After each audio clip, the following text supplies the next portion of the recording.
In this video, I'm going to quickly show you how you can find little hints in the Hebrew text that let you know that what you're reading is universal. It's for everybody. It's for Noahides, people in conversion, every single person in the world. So to do this very quickly, I'm going to read the entire psalm, and you'll see how the text is universal. It applies to everybody, but there are hints in the Hebrew, which I'll point out.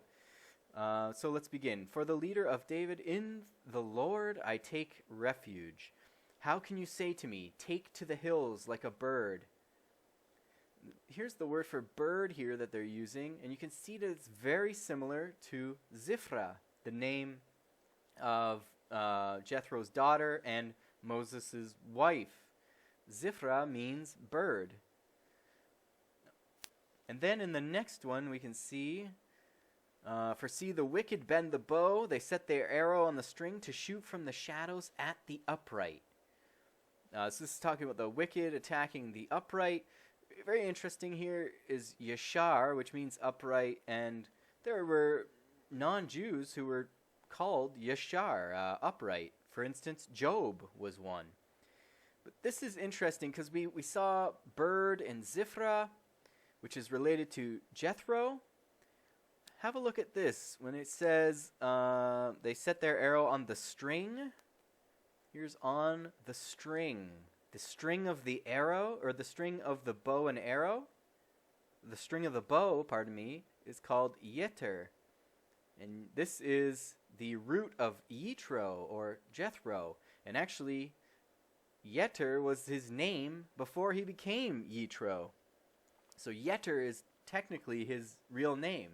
So we have Jethro here, we have his daughter Zipporah, and then the bow itself. Here's the word for bow. Where's the first time we hear the word, or we find the word bow in the Torah? It's the rainbow, the sign of the 7 laws of Noah, the sign of the Noahide covenant, the covenant made with Noah in Genesis 9. Interestingly, Yetr, or Yitro, and Zipporah were both Noahides. And then we can even see here, if you mix these letters up here a little bit, you get Yitro. But if you just take the last 3, you get Ruth. This is how you'd spell Ruth, which is contained in Yitro.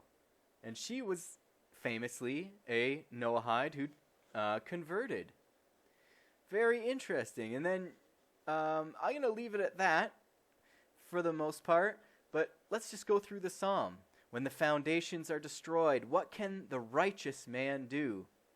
And this is Sadiq. Who is the first Sadiq in the Torah? Noah. Noah was the first person called Sadiq. Ish Sadiq Tamim. So, righteous man and perfect in his generations. The Lord is in his holy place. The Lord, his throne is in heaven. His eyes behold, his gaze searches mankind. And the word they have here for mankind is B'nai Adam, children of Adam, which lets you know it's talking about every single person in the world. When it says B'nai Adam like this, it's talking about mortal man, all of mankind. So not just the Jewish people. The Lord seeks out the righteous man, but loathes the wicked one who loves injustice. He will rain down upon the wicked blazing coals and sulfur. A scorching wind shall be their lot. That's interesting here. This sulfur here, you can see here the root of it is like a gepher or gopher, which was the wood used to build Noah's Ark. You'll remember that. It was gopher wood, they call it. But no one is exactly sure how to translate it. For the Lord is righteous. He loves righteous deeds. The upright shall behold his face. Anyway, Psalm 11 is for everybody. And there's just a little glimpse into some of the clues that you'll find along the way.